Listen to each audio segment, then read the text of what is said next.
आने वाले चुनाव में SC, ST, OBC and minority 50% seat मिलेंगे आपको। मैं लास्ट लिस्ट रिलीज होने के बाद हिसाब से आप लोगों को मैं आपसे पूरा लिस्ट रिलीज करूंगा।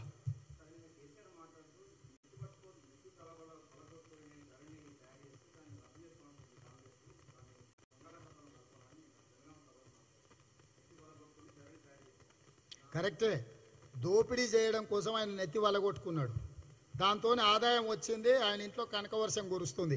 ఎవరికైనా రోజుకు 1000 కోట్ల రూపాయలు సంపాదించి పెట్టే బంగారు బాతును ఎవడైనా వద్దంటూ ఊరుకుంటాడా?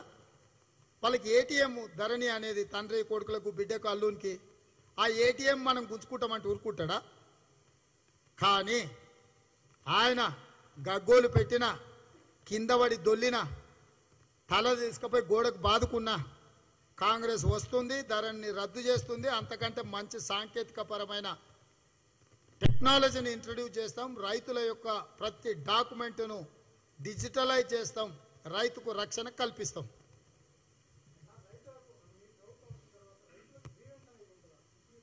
మేము కమిషనే వేస్తామన్నాం, రైతులకు ఆ ధరనే ఉండదు, మళ్ళీ దాంట్లో గ్రీవెన్స్ ఏంది, ఆ దరిద్రమే ఉండదు।